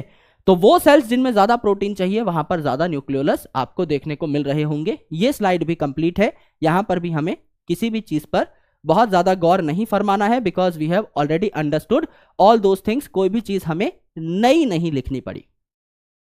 अगर आप देखें तो इंटरफेस न्यूक्लियस जो डिवाइड नहीं कर रहा था, इसमें आपका डीएनए जो है वो आपका लूज न्यूक्लियोप्रोटीन फाइबर के तौर पे प्रेजेंट था, यानी क्रोमेटिन के तौर पे प्रेजेंट था। लेकिन जब आपका सेल डिवाइड करने लगता है, जब इसको बाहर जाना है, तो ये आपका एक बढ़िया स्ट्रक्चर बनाएगा जिसे क्रोमोसोम कहा जाता है। तो क्रोमेटिन में क्या क्या था, डीएनए था, कुछ बेसिक प्रोटीन्स थे जिनको हम लोग हिस्टोन कह रहे थे, और कुछ नॉन हिस्टोन प्रोटीन्स थे, और आपका आरएनए था। यही चार चीजें थी, DNA, RNA, histone protein, non histone protein. यही आपकी सारी की सारी चीजें थी जो आपको यहां पर देखने को मिल रही थी। और एक ह्यूमन सेल में लगभग 2 मीटर लंबा डीएनए पाया जा रहा होता है। तो यह भी आपको अच्छे तरीके से नोट करना है। एक्चुअल में जो डेटा है दैट इज 2.2 मीटर। हमारे हर सेल में 2.2 मीटर लंबी रस्सी है जिसे हम डीएनए कह रहे हैं। अगर आप अपनी बॉडी के हर सेल के डीएनए को निकाल के रस्सी की फॉर्मेट में जोड़े तो आप अर्थ को भी मल्टीपल टाइम लपेट सकते हैं। इतना कंटेंट आपकी बॉडी के अंदर पैक्ड है, ये आपको अच्छे तरीके से समझना है यहां पर, राइट। अब हम थोड़ा सा क्रोमोसोम के स्ट्रक्चर पे आते हैं। तो हम यहां पर क्या देख लेते हैं दोस्त, हम यहां पर देख लेते हैं क्रोमेटिन का स्ट्रक्चर एक और बार। लेकिन हम यहां पर थोड़ा सा डेटा लिखेंगे। यहां पर हम सबसे पहले बना रहे हैं इंटरफेज न्यूक्लियस। यहां पर हम लोग बना रहे हैं इंटरफेज न्यूक्लियस। इंटरफेज न्यूक्लियस का मतलब क्या है, इंटरफेज न्यूक्लियस मतलब cell is not dividing, cell आपका अभी डिवाइड नहीं कर रहा है। तो आपका यहां पर क्या क्या देखने को मिल रहा था? आपका यहां पर देखने को मिल रहा था डीएनए एक्सटेंडेड है, बहुत खुला खुला है, तो बहुत लंबा सा आपका क्या है डीएनए है, 2.2 मीटर लंबा डीएनए है हर सेल के अंदर। यहां पर आपको क्या देखने को मिला? यहां पर देखने को मिला आपका डीएनए। यहां पर इसके अलावा आपको क्या देखने को मिला? इसके अलावा आपको देखने को मिला दोस्त आरएनए। यहां पर इसके अलावा आपको क्या देखने को मिला? आरएनए देखने को मिला, बिल्कुल देखने को मिला। तो आपका डीएनए है, इसके अलावा आपका आरएनए है। इसके अलावा आपको क्या देखने को मिल रहा है? आपको देखने को मिल रहे हैं कुछ proteins called as histone proteins. आपको देखने को मिल रहे हैं हिस्टोन प्रोटीन्स, और हिस्टोन प्रोटीन्स के अलावा आपको यहां पर क्या देखने को मिल रहे होंगे? नॉन हिस्टोन प्रोटीन्स भी देखने को मिल रहे होंगे। तो यहां पर हम लोग लिख लेते हैं इनके नाम भी। ये क्या है? आपके हिस्टोन प्रोटीन्स। हिस्टोन प्रोटीन्स में कुछ बेसिक अमीनो एसिड्स पाए जाते हैं। प्रोटीन्स बनते हैं अमीनो एसिड के, तो यहां पर आपके दो बेसिक अमीनो एसिड्स की कंसंट्रेशन बहुत ज़्यादा होती है, जिनका नाम है लाइसिन और आर्जिनिन। ये लाइसिन और आर्जिनिन ज़्यादा होने की वजह से ये क्या हो जाते हैं? बेसिक हो जाते हैं नेचर में। बेसिक होते हैं तभी आपका न्यूक्लिक एसिड के साथ बाइंड कर पा रहे हैं। जाहिर सी बात है, DNA is deoxyribose nucleic acid, RNA is ribose nucleic acid. इनको पैक करने के लिए आपको कौन से प्रोटीन चाहिए? बेसिक प्रोटीन चाहिए, तभी इनकी बाइंडिंग हो पाएगी। और ये क्या है? आपके नॉन हिस्टोन प्रोटीन्स हैं। कुछ हिस्टोन प्रोटीन्स हैं, कुछ आपके नॉन हिस्टोन क्रोमोसोमल प्रोटीन्स हैं, जिनको एनएचसी प्रोटीन्स भी कहा जाता है। तो यहां पर देखिए डीएनए और आरएनए क्या है? आपके न्यूक्लिक एसिड है, तो न्यूक्लियो वर्ड यहां से आ गया। ये क्या है? आपके न्यूक्लिक एसिड है, डीऑक्सीराइबोज न्यूक्लिक एसिड और राइबोज न्यूक्लिक एसिड। और ये दोनों जो है ये आपके क्या है? प्रोटीन्स हैं। ये दोनों क्या है? आपके प्रोटीन्स हैं। तो न्यूक्लियो प्रोटीन स्ट्रक्चर हो गया आपका यहां पर, जिसे हम ओवरऑल क्या कह रहे हैं? This complete structure is called as what? This complete structure is called as chromatin. This complete structure is called as what? Chromatin. अब आपका सेल आ गया है डिवाइडिंग स्टेट में।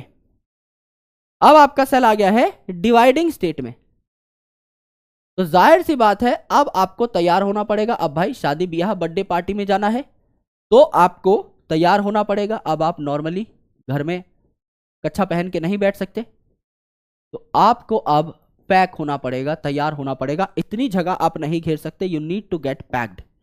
एंड वो पैकिंग कैसे होगी? ये जो डीएनए आपका इस प्रकार से खुला खुला खुला खुला प्रेजेंट था, बहुत ज्यादा जगह घेर रहा था, अपनी मन मर्जी से प्रेजेंट था, ये अब आपका सभ्य तरीके से पैक हो जाएगा। ये आपका सभ्य तरीके से बहुत कम इलाके में पैक हो जाएगा। और ये क्या बना लेगा आपका? ये शेप कहीं देखी हुई है? बिल्कुल देखी हुई होगी। ये क्या बना लेगा आपका? क्रोमोसोम बना लेगा, है ना? It will get packed. Chromatin is packed to make chromosome. Chromatin is packed to make chromosomes. Chromosomes आपके यहां पर क्या हो सकते हैं? तैयार हो सकते हैं। तो ये वाला जो स्ट्रक्चर हमने पहले बनाया, ये है ढीला ढाला सा क्रोमेटिन। जब सेल आपका घर पे बैठा है, जब ये बाहर जाएगा तो राजा बाबू बन के जाएगा और क्रोमोसोम बना लेगा। तो यही स्ट्रक्चर है जिसने पैक होकर के कुछ ऐसा अपना हाल कर लिया है ना? प्रोटीन्स वगैरह भी आप यहां पर चाहो तो बना सकते हो, हालांकि इतनी ज्यादा जरूरत नहीं है। मेन हमारा जो कंटेंट है वो हम डीएनए के फॉर्मेट में ही देखते हैं। अगर आप देखें तो यहां पर every cell, every human diploid cell can have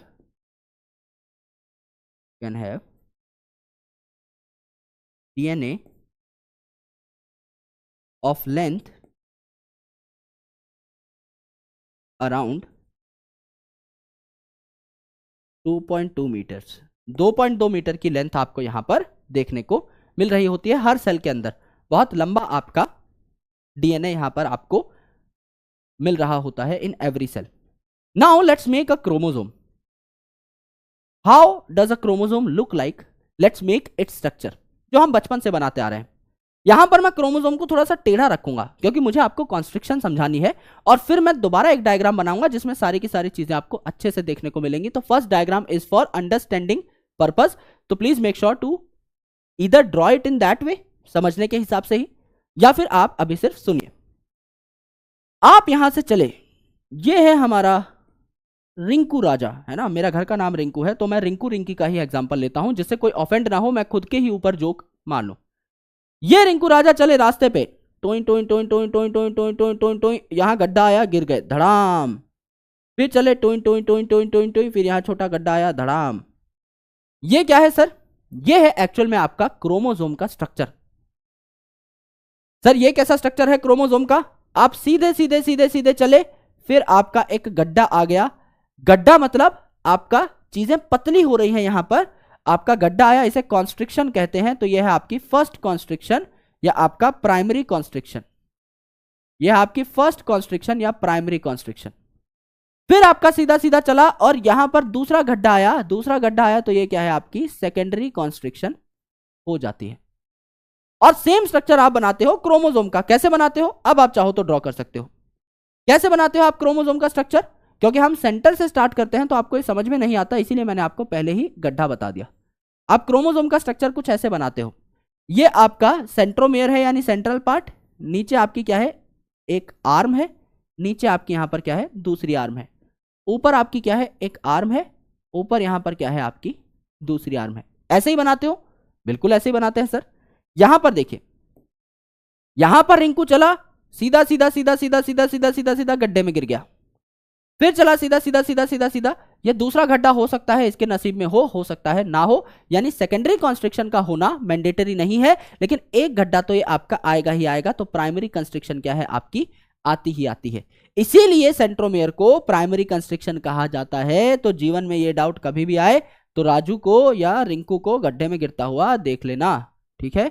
यहां पर क्या हुआ, ये आपका सेंट्रोमेयर, सेंट्रो मतलब सेंटर में, मेयर मतलब यूनिट, यानी ऐसी यूनिट क्रोमोसोम की जो सेंटर में प्रेजेंट है, इसको प्राइमरी कॉन्स्ट्रिक्शन भी बोला। आज समझ में आ गया होगा क्यों बोला। कोई भी बात बायोलॉजी में बेवजह नहीं करी जाती, इसके पीछे लॉजिक है।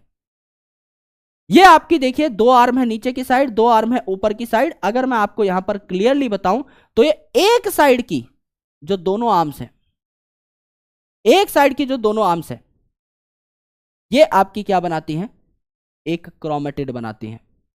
ये जो आपका पिंक कलर है, इसमें मैं क्या दिखा रहा हूं, both arms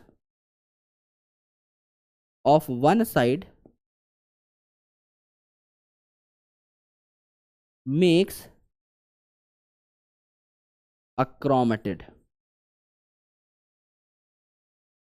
makes a chromatid. ये आपका एक क्रोमेटिड हो गया।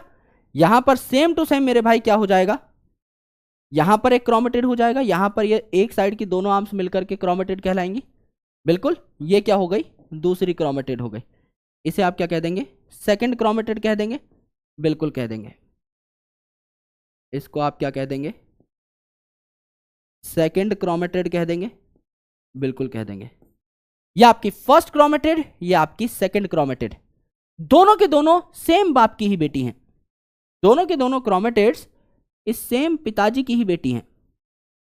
तो इसीलिए इन्हें क्या कहा जाएगा मेरे भाई, इसीलिए इन्हें कहा जाएगा सिस्टर क्रोमेटिड्स। ये दोनों के दोनों जो है आपकी सेम पिताजी की ही बिटिया है, इसीलिए इन्हें क्या कहा जाएगा, ये दोनों एक दूसरे की बहन हुई। बिल्कुल हुई। इसीलिए इन्हें क्या कहा जाएगा, इन दोनों को प्यार से क्या कहा जाएगा, सिस्टर क्रोमेटिड्स। इसीलिए इन्हें कहा जाएगा सिस्टर क्रोमेटिड्स। ये दोनों एक दूसरे की बहनें हैं, सिस्टर क्रोमेटिड्स है। ये सेंट्रोमेयर है, प्राइमरी कंस्ट्रिक्शन है। इस सेंट्रोमेयर पे आपकी एक प्रोटीन की डिस्क लगी होती है। इस सेंट्रोमेयर पे चारों ओर आपकी एक प्रोटीन की डिस्क लगी हुई होती है। इस प्रोटीन की डिस्क को हम लोग क्या कहते हैं, इस प्रोटीन की डिस्क को हम लोग क्या कह रहे होते हैं, काइनेटोकोर कह रहे होते हैं। इसको हम लोग क्या कहते हैं, प्रोटीनेशियस डिस्क। इसको हम लोग कह रहे होते हैं proteinaceous disc surrounding proteinaceous disc surrounding centromere is called kinetochore. और इस काइनेटोकोर की खास बात क्या है? इस काइनेटोकोर की खास बात यह है मेरे दोस्त कि ये काइनेटोकोर जो है इसके ऊपर स्पिंडल फाइबर बाइंड करते हैं। सेल डिवीजन के दौरान आपको क्या करना है? इस क्रोमोसोम को दो टुकड़ों में फाड़ देना है। एक क्रोमेटिड आप एक डॉटर सेल में भेज देंगे, दूसरे क्रोमेटिड दूसरे डॉटर सेल में भेजेंगे, तो यहां पर खींचातानी होगी, यहां पर स्पिंडल फाइबर्स अटैच होंगे और इस क्रोमोसोम को दो अलग अलग दिशाओं में खींचने की कोशिश करेंगे। तो स्पिंडल फाइबर कहां बाइंड करेंगे? सेंट्रोमेयर पे बाइंड ना करके काइनेटोकोर पे बाइंड करेंगे। हमेशा याद रखना, नीट का सवाल है, राइट? काइनेटोकोर पे बाइंड करेंगे। Spindle fibre binds here, spindle fibre binds here, not on centromere। यह आपका क्रोमोसोम का स्ट्रक्चर है, यह आपका क्रोमोसोम का बेसिक स्ट्रक्चर है। कभी कभी क्या होता है, कभी कभी है ना, आपकी सेकेंडरी कॉन्स्ट्रिक्शन भी पाई जा सकती है आपके क्रोमोसोम के ऊपर। तो यह क्या है? आपका सेंट्रोमियर है, यह आपका सेंट्रोमियर है। यहां पर अगर आप देखेंगे तो नीचे वाली आर्म्स है, यहां पर अगर आप देखेंगे तो नीचे वाली दूसरी आर्म है, यहां पर अगर आप देखेंगे तो ऊपर वाली आर्म है, यहां पर ऊपर वाली दूसरी आर्म है। यहां पर आप बना सकते हैं क्या? काइनेटोकोर। यहां पर आप बना सकते हैं काइनेटोकोर सेंट्रोमियर के जस्ट ऊपर। एंड यहां पर कई बार जो ऊपर वाली आर्म है इसके पास सेकेंडरी कंस्ट्रिक्शन यानी दूसरा गड्ढा भी पाया जा सकता है, राइट? यानी यहां पर क्या हुआ? Just have a look at it. यहां से रिंकू चला टक टक टक टक टक टक टक टक, पहला गड्ढा प्राइमरी कॉन्स्ट्रिक्शन। फिर आगे बढ़ा टक टक टक टक टक टक, दूसरा छोटा गड्ढा, छोटा गड्ढा, लेकिन गड्ढा तो गड्ढा है जी, सेकेंडरी कॉन्स्ट्रिक्शन। तो ये जो सेकेंडरी कॉन्स्ट्रिक्शन है यहां पर, इसको क्या कहा जाता है? ये जो आपका गड्ढा है it is called as secondary constriction. And यहां पर ये जो रीजन है एकदम छोटा सा, यहां पर जो छोटा सा रीजन है it is called as satellite region. यहां पर है सैटेलाइट रीजन। सैटेलाइट रीजन बहुत मुश्किल से किसी क्रोमोसोम में पाया जाता है, यानी जरूरी नहीं है कि सैटेलाइट हर क्रोमोसोम में पाई जाए, नहीं पाई जाती, बहुत मुश्किल से किसी क्रोमोसोम में देखने को मिलेगी। और अगर मिल भी रही है तो बहुत छोटी होगी, it is small, it is very small non staining region. इसको तो आप स्टेन भी नहीं कर पाओगे ठीक से, इतनी छोटी है। It is small non staining region, it is small non staining region जो आपको देखने को यहां पर मिल रहा है। आपको पता है हर क्रोमोसोम में तो सैटेलाइट पाया नहीं जाएगी, तो not every chromosome, not every chromosome have satellite, not every chromosome has satellite, but those which have satellite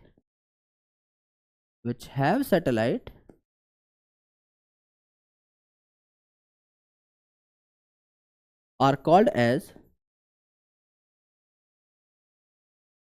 sat chromosomes। Satellite के इनिशियल 3 अल्फाबेट ले लीजिए, इन्हें सैट क्रोमोसोम्स कहा जाता है। आप आगे चल के पढ़ेंगे, सिंस आप ऑलरेडी एक बार 11th-12th का सिलेबस देख चुके हैं तो आपको पता होगा कि डीएनए में 4 नाइट्रोजनस बेसिस पाए जाते हैं, adenine, guanine, thymine and cytosine, यानी ATGC। उनमें से ये जो रीजन है ना, सैट रीजन, ये जो सैटेलाइट का पार्ट है, ये आपका एडेनिन और थाइमिन ज्यादा कंटेन करता है, तो it is called as AT rich region. यहां पर 80 बहुत ज्यादा बार आता है, it is AT rich region, यानी ये क्या है? रिपीटेटिव रीजन है। यहां पर रिपीटेटिव सीक्वेंसेस पाए जाते हैं, रिपीटेटिव सीक्वेंसेस पाए जाते हैं,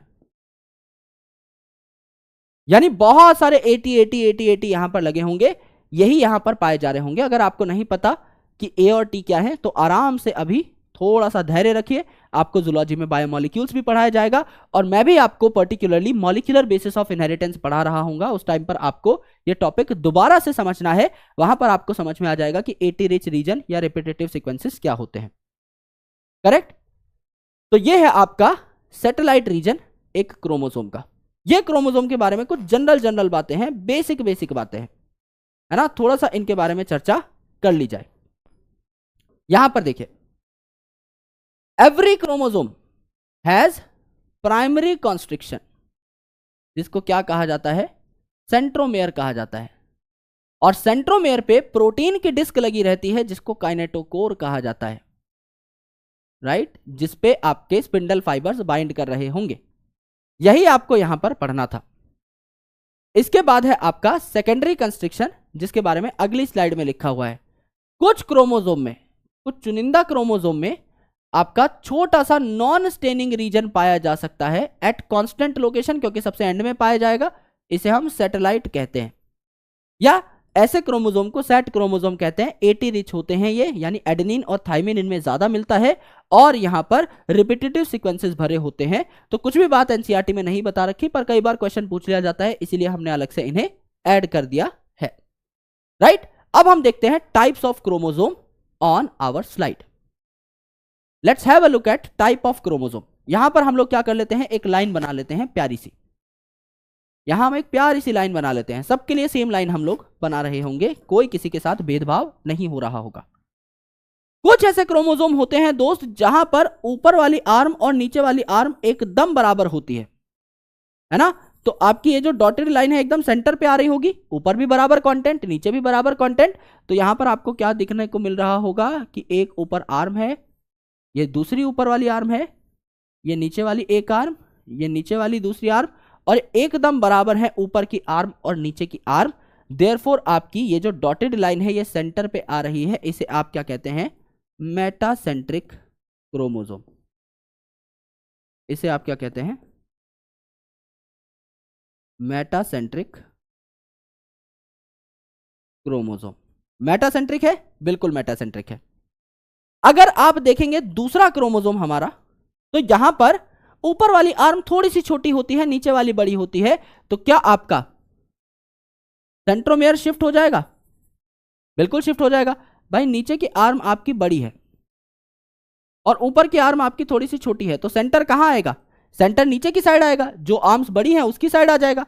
इसे क्या कहा जाता है, इसे कहा जाता है सब मेटासेंट्रिक। अब सब मेटासेंट्रिक मतलब मेटासेंट्रिक ना रहकर एकदम सेंटर पे ना होकर के थोड़ा सा सेंटर से शिफ्ट हो चुका है आपका क्या, सेंट्रोमेयर, तो इसे सब मेटासेंट्रिक क्रोमोसोम कहा जाता है। एक ऐसा केस है जिसमें आपका जो सेंट्रोमेयर है ये एकदम एंड के पास पहुंच जाता है, यहां पर पहुंच गया, यहां पर पहुंच गया। आपकी एक साइड तो बहुत बड़ी बड़ी आर्म्स है और एक साइड बहुत ही छोटी छोटी आर्म्स है, तो आपका बिल्कुल एंड के पास पहुंच लिया कौन, आपका सेंट्रोमेयर। इसे क्या कहते हैं, acrocentric, acrocentric chromosome, acrocentric chromosome. और अगला जिसमें आपके एक साइड की आर्म ही गायब हो गई, एकदम टिप पे यानी टेल पे पहुंच गया आपका सेंट्रोमेयर। तो टेल पे पहुंच गया तो इसको क्या बोलेंगे, टीलोसेंट्रिक बोलेंगे, बिल्कुल टीलोसेंट्रिक बोलेंगे। टेल पे पहुंच गया तो टीलोसेंट्रिक बोल देंगे, एकदम टीलोसेंट्रिक बोल देंगे। तो ये क्या है आपका टीलोसेंट्रिक क्रोमोसोम, आपका ये क्या है, टीलोसेंट्रिक क्रोमोसोम। अगर सेंटर पे है आपका सेंट्रोमेयर यानी ऊपर और नीचे की आर्म बराबर, तो मेटासेंट्रिक। अगर सेंटर से थोड़ा सा शिफ्ट हो गया है, अगर सेंटर से थोड़ा सा शिफ्ट हो गया है तो आपका सब मेटासेंट्रिक। अगर ज्यादा ही शिफ्ट हो गया है, एक आर्म बिल्कुल छोटी और एक बहुत बड़ी, तो एक्रोसेंट्रिक, और दूसरे साइड की आर्म है ही नहीं, तो आपका क्या हो जाएगा, यहां पर टीलोसेंट्रिक हो जाएगा। करेक्ट। यहां पर ये जो छोटी आर्म होती है हमेशा ऊपर वाली आर्म, इसको आप क्या कहते हैं, पी आर्म, छोटा पी लिखते हो, और नीचे वाली को हमेशा छोटा क्यू लिखते हो, इन्हें पी क्यू आर्म्स कहा जाता है ना। क्यू आर्म हमेशा बड़ी होगी। यहां पर देखिए पी और क्यू बराबर है तो बराबर भी हो सकती है, यहां पी छोटा क्यू बड़ा, पी छोटा क्यू बड़ा, पी गायब, क्यू आपका बहुत बड़ा, तो आपका इन्हें PQ आर्म्स कहा जा रहा होता है। ये आपके 4 क्रोमोसोम के टाइप्स हैं जो हमें यहां पर देखने को मिलते हैं। इनके बारे में और एडवांस स्टडी हम लोग कर रहे होंगे अगले चैप्टर में, that is in the chapter cell cycle and cell division. यहां पर देखें, अगर आप देखें तो based on the position of centromere, कि सेंट्रोमेयर आपका सेंटर पे आ रहा है या शिफ्ट हो जा रहा है एक्सिस पे से, उस बेसिस पे हमने क्रोमोसोम को कहा मेटासेंट्रिक, जहां सेंट्रोमेयर एकदम सेंटर पे है, ऊपर नीचे की आर्म्स एकदम इक्वल हैं। सब मेटासेंट्रिक, सेंटर से थोड़ा सा खिसक चुका है, स्लाइटली आपका खिसक जाता है सेंटर से। एक्रोसेंट्रिक, एक साइड की आर्म एकदम छोटी, एक साइड की आर्म एकदम बड़ी, तो क्लोज टू द एंड आपका आ जाता है सेंट्रोमेयर। एंड आपका टीलोसेंट्रिक आपका एकदम टेल पे आ जाता है ना, टर्मिनस पे आ जाता है, क्योंकि एक साइड की आर्म है ही नहीं। यहां पर आपको चारों के चारों डायग्राम्स देखने को मिल रहे हैं। इनफैक्ट चारों देखने को नहीं मिल रहे हैं, ये एक मिसकंसेप्शन है एनसीईआरटी का, अभी क्लियर करता हूं। यहां नीचे की आर्म बराबर, ऊपर की आर्म बराबर, सेकेंडरी कंस्ट्रिक्शन भी है, सैटेलाइट क्रोमोसोम है, यानी एक सेट क्रोमोसोम है, ऊपर नीचे की आर्म बराबर, तो एक ऐसा हो गया मेटासेंट्रिक क्रोमोसोम हो गया, मेटासेंट्रिक हो गया। यहां पर नीचे की आर्म थोड़ी बड़ी है, ऊपर की आर्म थोड़ी छोटी है, तो क्या ये सब मेटासेंट्रिक हो गया, सब मेटासेंट्रिक हो गया। यहां नीचे की आर्म बहुत लंबी है, ऊपर की आर्म बहुत छोटी है, तो क्या ये हो गए आपके एक्रोसेंट्रिक हो गए, एक्रोसेंट्रिक हो गए, दोनों के दोनों ही। या टीलोसेंट्रिक यहां पर देखने को मिल रहा है, जहां ऊपर की आर्म मिसिंग हो, नहीं। तो भावनाओं में नहीं बह जाना है कि मेटासेंट्रिक, सब मेटासेंट्रिक, एक्रोसेंट्रिक और टीलोसेंट्रिक होगा चौथा, नहीं भाई, यहां पर ये छोटी छोटी आर्म्स दिखाई दे रही हैं, इट इज नॉट टीलोसेंट्रिक, है ना। तो भावनाओं में बह नहीं जाना, ये दोनों के दोनों ही क्या है आपके एक्रोसेंट्रिक हैं, ये दोनों के दोनों ही क्या है आपके एक्रोसेंट्रिक हैं, जो आपको यहां पर अच्छे तरीके से एनसीईआरटी ने दिखा दिया है।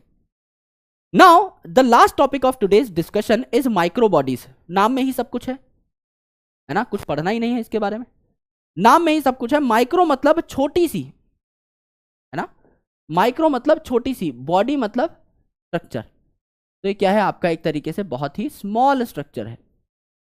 और आप इसे पढ़ रहे हो ऑर्गेनेल्स में, अभी सारी की सारी ऑर्गेनेल्स एक एक करके हम लोग उधेड़ रहे हैं, एक एक करके पढ़ रहे हैं, यानी एक मेम्ब्रेन बाउंड स्ट्रक्चर है, तो it is small structure and it is having membranes, है ना, एक मेम्ब्रेन इसमें पाई जा रही होगी, इट इज मेम्ब्रेन बाउंड। कितनी मेम्ब्रेन है, एक मेम्ब्रेन है। माइटोकॉन्ड्रिया, क्लोरोप्लास्ट, न्यूक्लियस, इनकी तरह दो मेम्ब्रेन नहीं है, यूनिट मेम्ब्रेन है, यानी एक मेम्ब्रेन यहां पर देखने को मिल रही है। माइक्रोबॉडीज आपको कहां देखने को मिलती हैं, in both plants and animals, in both plants and animals आपको माइक्रोबॉडी देखने को मिल रही होती हैं। सबसे कॉमन माइक्रोबॉडी जो हम लोग पढ़ रहे होते हैं हमारी बुक्स में, वो क्या है, पेरोक्सिसोम। तो इसके बारे में चर्चा कर ली जाए। एग्जाम्पल क्या है आपकी माइक्रोबॉडी का, पेरोक्सिसोम। नाम से कुछ समझ में आ रहा है, बहुत कुछ समझ में आ रहा है सर।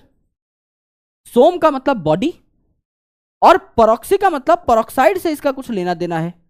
तो ये क्या करती है एक्चुअल में, पेरोक्सिसोम हाइड्रोजन पेरोक्साइड का मेटाबॉलिज्म करती है, क्योंकि हाइड्रोजन पेरोक्साइड कोई बहुत अच्छी गैस तो है नहीं, तो हाइड्रोजन पेरोक्साइड का मेटाबॉलिज्म जो है वो आपका पेरोक्सिसोम कर रही होती है। यहां पर देखिए आपका एक स्ट्रक्चर हम लोग तैयार कर लेते हैं। यह आपका गोल मटोल सा स्ट्रक्चर है, जिसको हम लोग क्या कह रहे हैं, पेरोक्सिसोम। इसके ऊपर क्या है, एक ही मेम्ब्रेन है, ये आपका है पेरोक्सिसोम। यहां पर क्या है, पेरोक्सिसोम की मेम्ब्रेन है, यूनिट मेम्ब्रेन है, ये आपको देखने को मिली, एकदम देखने को मिली। यहां पर आपका पेरोक्साइड मेटाबॉलिज्म हो रहा है, तो हाइड्रोजन पेरोक्साइड क्या होता है, H2O2, H2O2 होता है। H2O2 को आप तोड़ रहे होंगे पेरोक्सिसोम के अंदर, और क्या बन जाएगा, यहां पर अगर आप देखें तो 2H2O2 आप ले सकते हो, तो क्या बन जाएंगे, दो आपके वाटर मॉलिक्यूल्स बन जाएंगे। तो आपका क्या हो गया, 2H2O, ये आपने निकाल दिया, बचा क्या आपका, सिंगल ऑक्सीजन बचा, इंटू 2, तो प्लस क्या कर दोगे, O2, है ना। ऑक्सीजन भी आपकी अच्छी गैस है, और वाटर तो आपका अच्छा है ही, सेल में होता ही आपका 70% पानी है। यानी आपने क्या किया, एक गंदी जो गैस थी, बुरी जो थी, इसको आपने खत्म कर दिया, और दो बढ़िया चीजों में आपने इसे क्या कर दिया, कन्वर्ट कर दिया, एग्जाम्पल क्या है यहाँ पर एंजाइम का, परऑक्सीडेज। परऑक्सीडेज यहाँ पर इस्तेमाल हो रहा होता है जो हाइड्रोजन परऑक्साइड को तोड़ता है वाटर में और ऑक्सीजन में।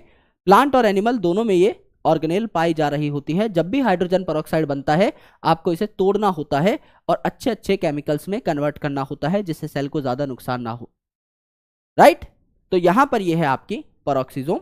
इतना ही आपको पढ़ना था। यानी माइक्रोबॉडी क्या है, एक बहुत छोटी ऑर्गेनेल है जिसपे सिंगल मेम्ब्रेन आपकी पाई जा रही होगी। दोनों प्लांट और एनिमल सेल्स में ये आपको देखने को मिल सकती है। मेम्ब्रेन बाउंड होगी, गोल मटोल स्ट्रक्चर होगा, इसे वसाइकल भी बोल सकते हैं। छोटी सी मेम्ब्रेन की बनी हुई गोल सी चीज को वसाइकल बोलते हैं, जो हमने देखा। एंजाइम इसमें पाए जा रहे होते हैं जैसे कि आपका परऑक्सीडेज, कैटलेज, है ना, और आपका प्लांट और एनिमल दोनों में ये देखने को मिल रही होती है ना। तो कैटलेज भी आप लिख सकते हैं इन द डायग्राम इटसेल्फ। सवाल देखते हैं, which of the following provides mechanical support, motility and shape to the structure. Support भी दे रहा है सरिये जैसा, शेप भी प्रोवाइड कर रहा है सेल वॉल के बाद, एंड आपका मोटिलिटी। मोटिलिटी में क्या याद आया, सिलिया फ्लैजिला। सिलिया फ्लैजिला अगर याद आया तो सिलिया फ्लैजिला किससे बनते हैं, ट्यूबुलिन प्रोटीन के। और ट्यूबुलिन प्रोटीन क्या है, एक माइक्रोट्यूब्यूल है। और माइक्रोट्यूब्यूल, माइक्रोफिलामेंट और इंटरमीडिएट फिलामेंट क्या है, आपके साइटोस्केलेटल एलिमेंट्स के पार्ट है। क्या यहां पर चौथा उत्तर हो जाएगा, यस बिल्कुल हो जाएगा। A chromosome having sub-terminal centromere is called as sub-terminal। अब यहां पर क्वेश्चन उल्टा है, आराम से सुनिएगा। क्रोमोसोम टर्मिनल किस में होता है, टीलोसेंट्रिक में, एकदम एंड पे। सब टर्मिनल मतलब एकदम टर्मिनल से थोड़ा सा ही दूर, यानी उल्टा चलना है हमें। यहां पर हम सेंटर से बात नहीं कर रहे हैं।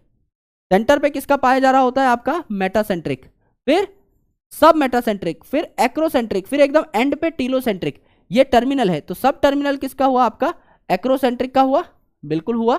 तो मेटासेंट्रिक सब मेटासेंट्रिक हट गए, एक्रोसेंट्रिक बचा, क्योंकि सब टर्मिनल पूछा है ना। टर्मिनल से दूसरे नंबर पे पूछा है तो आपको पीछे से गिनती स्टार्ट करनी है। आपका क्या हो जाएगा, एक्रोसेंट्रिक आंसर हो जाएगा। अच्छा क्वेश्चन था। Chromosome having centromere in its middle is called as metacentric. ऊपर नीचे की आम बराबर, इसे मेटासेंट्रिक कहा जाता है। अगला, which of these is an important constituent of nuclear matrix. Nucleus की जो मैट्रिक्स है, न्यूक्लियोप्लाज्म जो है, इनमें से उसका इंपॉर्टेंट कॉन्स्टिट्यूएंट कौन है। क्रोमेटिन बिल्कुल पाया जा रहा होता है, न्यूक्लियोप्रोटीन है, DNA, RNA, histone and non histone proteins. Ribosome nucleus में नहीं पाए जाते। सेंट्रोसोम्स न्यूक्लियस में नहीं पाए जाते, साइटोप्लाज्म में होते हैं। माइटोकॉन्ड्रिया साइटोप्लाज्म में होता है। क्रोमेटिन ही आपका अलग है, इसको आप एलिमिनेशन टेक्निक से भी कर सकते थे। Disc shape structure located on the sides of centromere. आपका प्रोटीनेशियस डिस्क पाई जा रही थी सेंट्रोमेयर के साइड में, जिसमें स्पिंडल फाइबर बाइंड कर रहे थे, इसे काइनेटोकोर कहा जाता है। काइनेटोकोर आपका सही उत्तर हो जाएगा। क्रोमेटिन में केमिकली क्या क्या होता है, nucleic acid, histone and non histone protein. Nucleic acid में डीएनए, आरएनए दोनों आ गए, हिस्टोन और नॉन हिस्टोन प्रोटीन करेक्ट है। Nucleic acid and histone proteins only, ये खतरनाक शब्द है, नॉन हिस्टोन प्रोटीन्स भी होते हैं। Nucleic acid and non histone proteins only, histone भी होते हैं। न्यूक्लिक एसिड ओनली, तो आप इसको एलिमिनेशन से भी कर सकते थे और आपका फर्स्ट आंसर यहां पे आ जाता। अगला सवाल, an elaborate network of filamentous proteinaceous structure which helps in maintenance of cell shape। shape आपका सपोर्ट एंड मोटिलिटी में कौन हेल्प कर रहे थे, प्रोटीन के छोटे छोटे धागे, जिनका नाम क्या था, cytoskeleton.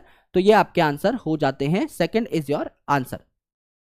The shorter and longer arms of sub metacentric chromosome are referred as P and Q arm. इन्हें हम बोल रहे थे P and Q respectively. NEET का PYQ का सवाल है और काफी अच्छा सवाल है।